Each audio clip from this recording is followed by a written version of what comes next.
para sa mga galit na galit kay Tatay Digong na si Tatay Digong ay nakipagkaibigan sa sa China, nakipagkaibigan sa Russia, nakipagkaibigan sa USA. Ay nako, mga uto-uto kayo. Inuuto kayo ng mga dilawan at pinklawan at saka ngayon sa BBM na bangag. Okay? So, ang totoo, yung palisiya ni Tatay Digong na friends to all, enemy to none, maganda yung policy na yon. Kasi tayo yung sa Bisaya ba, kita'y mabulahan ba, mga bugok. Sus, naunsa naman tao ni sila oy, natanaw ninyo ni, ha? Tanaw nato ni. Ato ning bantayan kay karon naanapoy kanang puti nga agent kuno na siya sa sa military or US Marine dayon na senado or unsa pay title aning tawhana karon paminawa ninyo unsay iyang giistorya para sa mga Pilipino ug sa China nga ingon siya dili gyud daw ta makadaog dili daw gyud makadaog ang US sa China. Mutuo mo. Kabalo ko kamo mga hater, dili mo mutuo kay ang inyong utok bulinaw.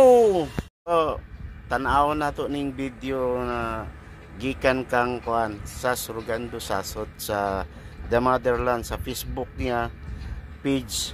Okay, doa lang ninyo na para masuportahan sa ninyo. Kung ganahan mo ni Sas, ako dugay na ko nagasunod niya for how many years pa before atong pagkuandaga ni Tatay Digong siya na ako ang gihimong politics media nga akong pirmi pagatan-aon sila unta to ni Thinking Pinoy pero ambot asa na ron si Thinking Pinoy nagtago-tago na. Okay, so tanaw na to pareho kaning video. Let's go. Just so you know, I have a little bit of background in the Philippines. In 1986, I was deployed there as a platoon commander to reinforce the Subic garrison after the fall of the Marcos regime. There was concern about the new People's Army. So I have a warm spot in my heart for the Philippines. Let's build upon what Colonel Wilkerson had said earlier. The United States is incapable of fighting a sustained conflict against a peer-level force. The United States cannot fight and engage China and win. We will not beat the Chinese. We cannot beat the Chinese, and we know this, and yet we're using the Philippines to create the conditions of potential conflict with the Chinese. Please understand that for the Filipino people, this is a recipe for disaster. You think America is your friend. So too did the Ukrainian people, and they are dying by the hundreds of thousands. Friends don't let friends die in those quantities. The Ukrainians have been displaced by the tens of millions. Friends don't let friends have their cities destroyed in this manner. Friends don't let friends have families separated, have mothers and children destined to a life of refugee status in perpetual poverty. That's not how friends behave. America has never been the friend of the Ukrainians, and we are not the friends of the Filipinos. We don't like you. If we did like you, we wouldn't be doing this to you.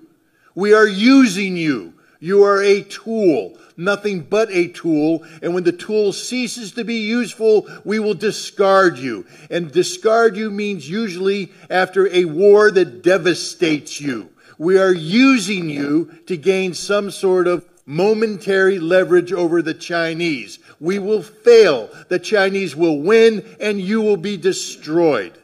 End of story. It's high time the Filipino people pressure their government to start sitting down and engaging the Chinese government responsibly. China is not your enemy. China is your neighbor. China is your friend.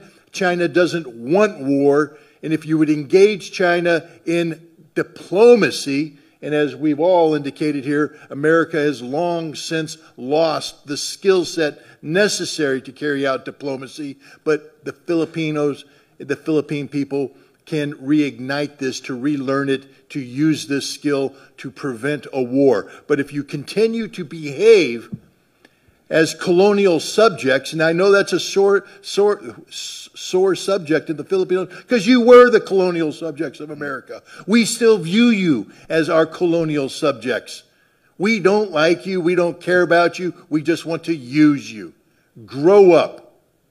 Grow up and act responsibly. Take control of your own future. America is not here to help you. America is here only to use you until there's nothing left, and then we will discard you on the trash heap of history.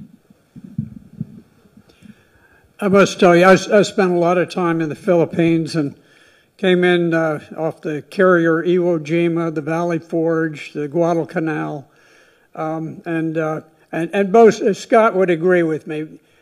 Americans have a tremendous love for the Filipino people. I would say two of my very, very closest friends are from the Philippines. And we really wish very much that you were not in this posture. But I think it's very important for the Philippines to be clear-eyed in what's going on and not to be led down the path by bellicose military people from the United States. You're talking about small islands. I wish China were not engaged in that particular policy. I tend to be sympathetic towards them on many things, but less so on that one. But at the same time, I think you've got to make sort of a cold, clear-eyed assessment and say, look, it's not worth a war with a great power for the Philippines to engage in combat over those small islands. But I do agree that it is time to use diplomacy and to attempt to resolve the issue. Whatever you do, do not simply become a tool of the United States and be led into an armed conflict that ends up in disaster for the Filipino people. Because if you do, you will break the heart of a whole lot of us who just dearly love the Philippines and the people of the islands. Sila na yung nagmamakaawa na, mahal namin kayo, wag kayong tumahak. Di ba parang ako lang last year, di ba? Tapos naging puti at naging lalaki at naging macho at maging mataba. Sakre mo na yung in February. Hindi ba? Ayan na, dating sundalo, dating marine, dating senator ng United States, ikaw kayo nang sinasabihan. Dating UN weapons inspector. Diba? Isinampal-sampal na sa pagmumukha ninyo yung sinasabi ko, puti na yung mismo nagsabi. Siguro naman nagigising na yung karamihan, no? Maganda yung pagkakasabi, no? Na, maganda. The United States has already lost its diplomatic skills, which is true. Ito may nagsabi sa akin, i-discuss ko kanina sa live, which is true. How many times, the United States has one of the most brilliant international scholars, foreign policy scholars in the world. I know that because that's what we study, no? All their writings. And conflict resolutions, maybe not conflict resolution scholars kasi that's the province of Scandinavian international relations scholars, no? But still, they're very competent and etc. The U.S. diplomatic corps is one of the best trained in the world. Maybe at par with China because the Chinese diplomatic corps is much better trained. How many times the United States hosted a diplomatic talks between China and the Philippines so that it could be a broker for a peaceful solution? How many? There you go. How many? None. How many? Nada. None. Zero. They never look for peace. How many? None. So what are they sending?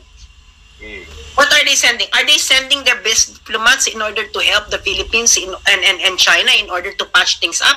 No. They're sending weapons. Weapons, soldiers, etc. Are those instruments of diplomacy? Instruments of war. Instruments of war. Huwag na tayo magbobola-bolahan, no? That's how you count. You know, there is an empirical data that you must rely on in order to determine where your foreign policy is going. If you are sending more diplomats every day, trying hard, etc., then that is your priority. Pero kung ikaw, ang ginagawa mo, pinagsasalita mo dyan, gusto mo ng, itong si Taraliela, meron pa siya isang time, one time minsan na, dahil, yung sinasalita lang, yung high ranking,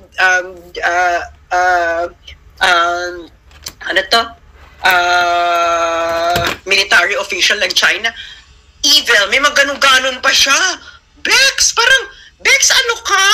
Parang, what are you? Di ba? So, nasampal-sampal ka na. Di ba? Nasampal-sampal ka na ng mga Amerikano. Maniniwala ka pa rin.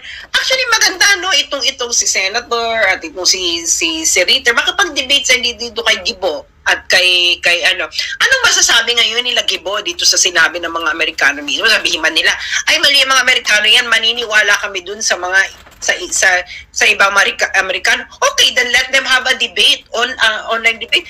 Bakit ba kasi ayaw ng mga officials na ito na makipag-debate? Why is it so hard for them to debate foreign policy? Is it because they don't know anything about foreign policy? Is it because they don't know anything about geopolitics? Hindi ba? Nasampal-sampal na sila and they are just resorting to memes and sasabihin ka na lang na ay pro-China ka. Pero Traidor ka. But that is not debate. That is name calling. That is a 5-year-old argument. Right. Di ba? Right. Ano tayo? Mag-argue tayo ng magna cum laude to magna cum laude. Ganun ang level, bakla. Para mataas naman natin yung antas ng Discussion. Yes. Di ba? Para mataas natin yung diskurso. Ngayon, ang anuhin nila dito is hindi naman dyan papunta. Saan nga papunta yung policy ninyo? You must have a clear end goal. What is the end goal of the administration? Of the military? What is? Can someone tell me what is their end goal? No one. No one. No. Alam ko to. Alam ko kung bakit alam ko to, no? I was invited before to give a lecture on the South China Sea conflict ng NICA. This was before pang nagbago-bago ng foreign policy to si BBM. That was I think around September, August, bago pa ako naging member ng National Security Council Experts Group. So, ayan, ang dami dyan. So, tinanong ko sila. I was there were like officials, high-ranking officials ng NICA. Tinanong ko sila, do you know what is the end goal of the Philippines? That is a question that you ask in security issue. What is your end goal? Is your end goal to remove all Chinese in any Chinese at all in the South China Sea? Is that your end goal? Is your end goal roll back? Right. Walang makasagot. Sabi ko, well, okay, sabihin natin, ang end goal nyo is roll back, remove all the Chinese. Well, what are you willing, from that end goal, you have to backtrack. Ano yung gagawin mong mga steps in order to achieve that? Exactly. Yes. Diba? And are you capable of achieving that? Of achieving that end goal? You are achieving that. Ito si Bombo, national interest. Bakla hindi mo alam ang ibig sabihin ng national interest. You know what? There are a lot of debates about what national interest is, no, in an international relations scholarship. One of the best definitions of national interest is by, the great Hans J. Morgenthau. Sinabi niya, nagdedebate sila ng national interest. Well, he's a realist. Sabi niya, your national interest must match your capability. Right. And you must prioritize. Okay? You must prioritize what your national interests are based upon your capabilities, because you cannot punch over your weight. If you punch over your weight, you will collapse. Right. That is a fact. That's where Big Brother comes in. Diba? You cannot punch over your weight. No? Right. What is actually the weight of the Philippines? And this is empirical, no? This is Paperweight. weight, the most important source of power is industrial capacity. Exactly. Industrial capacity. Okay? Industrial capacity. Which is diminishing by the year, no? And industrial capacity in the Philippines is diminishing by the year. So, if your industrial capacity is diminishing by the year, your economy is of course also diminishing. You don't have a real economy anymore. Okay? What is real economy, kids? Mga nakikinig, what is real economy? What is the difference between real economy and just economy? Right. Real economy, mga kababayan, mga estudyante, these are actually products that you produce by your industries. Okay? Yan ang real economy. Kaya nga ang sabi nila, Russia will not be defeated because its economy is based on the real economy. High manufacturing. Okay? You actually produce something. Ano yung kabaliktaran ng real economy? This is like a bubble economy. Yung mga financial derivatives, the insurance, etc. Yung Wala naman Consumer economy. No productivity. Like for example, yung mga sweldo ng mga artista, yung mga sweldo yung it actually inflates the economy because of high how do you call this? Itong mga high value na to, but it actually doesn't accompany any productivity at all. So now you become the number one importer of rice. We can grow our own ginger.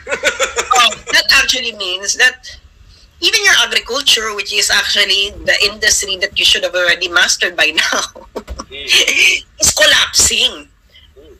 And you are going to punch over your actual weight. Where do you think you're going? Where's it? Exactly. Yes. Wala. Walang patutunguhan. Wala. Yun. True. Yun na nga, no?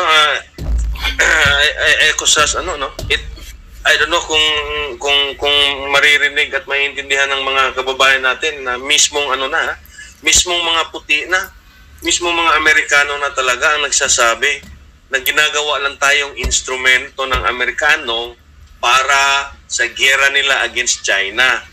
At katulad ng isang instrumento, katulad ng isang tool, pag tapos na sila, nga gagamitin, i-discard na nila, itatapon na nila, and usually, sa basurahan, the trash bin of history. But it's usually daw, pagkatapos ng isang devastating war na talagang will destroy us as a country. So mismo na yan former UN weapons inspector si Scott Ritter, former Marine US Marine Intelligence Officer. Yung mga nandun, mga retired colonel, no? As well, no, mga military men na tingnan mo Joey, tingnan mo, itong mga taong to, combat veterans. They know the face of war. They've been in actual war. No? Ayaw nila ng gera. The veterans, yung mga veterano na naka-experience na ng digmaan, ayaw nila ng digmaan. The least people who want war are those people that have already experienced war. Now, my question is, itong si Tariela, itong si Gibo Chodoro, itong mga amboys tulad ni Hidarian, tulad ng yung bagong boyfriend ni Tariela na si Calzado. Caldazo. Ano mo na siya, you come across him Caldaza.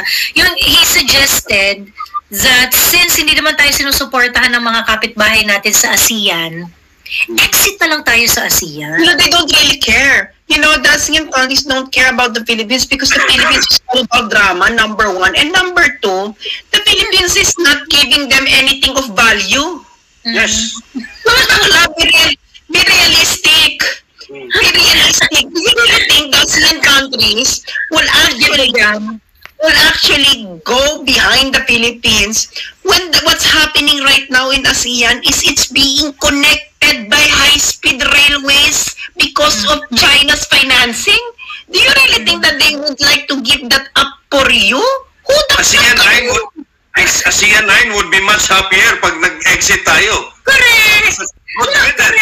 Sabi ko nga pagka kunwari nag-ano tayo, sabi na, exit na kami sa ASEAN, siguro sasabihin ng mga ASEAN brothers and mga ASEAN brothers na, oh my God, sa wakas. At last. This guy also has one crazy idea. Sabi niya, it's much better for the Philippine Navy to ground two ships between China and the northernmost tip, and between the Sitangkay archipelago and Sabah. Pwede naman. Magkano ba ang isang Navy ship? I-check nga, i-google nyo nga, magkano isang Navy ship? Magkano isang Navy ship? Can you check how much is one Navy ship?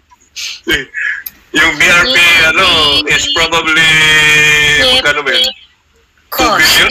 2 billion pesos? And that was, yung BRP Sierra Madre, World War II na pinaglumaan yan ng United States. Ng United States, yes. Okay. Sa US, in 2020, the US Navy estimate that it's 870 million per ship. Dollars. In dollars, yes. Lagay na lang natin 1 billion. How much that in peso? It's about 48 billion. 870, hindi kasha yung calculator, Sas. 870 million US dollar to PHP. That's almost a billion pesos. That's 51 billion. That's 51 billion pesos. Tapos i-run na ground mo dyan 51 billion pesos. And these are the experts that these people talk to. Are you fucking insane? You are wasting 51 billion? For what? What is the ROI? Ganyan mag-isip. What is the ROI? When are you expected to get your return of investment? That's how you talk about natural interest. No? It is expressed in material terms. That is the only thing that matter. Yung mga pride, yung mga ganyan, you only do that when you already achieve the ROI. Hindi ka mag-ano na, I'm so proud ngayon kasi nakapag-work kami ng those serious country in the world would actually look at you and think we should come to the Philippines. Look at you with envy. Mga bakla. I have recently talked to a diplomat of a Southeast Asian country. Hindi ko lang sabihin kung saan. And then tinatanong niya, ano ba nangyayari? What is happening to your country? Parang, why does your country in this situation, ano ba gusto niyang mangyari? Kasi sabi niya, now we are all looking at the Philippines of what is actually what it wants to do. Parang ano ba gusto ba niyan itong does it really want to be in a fight with China?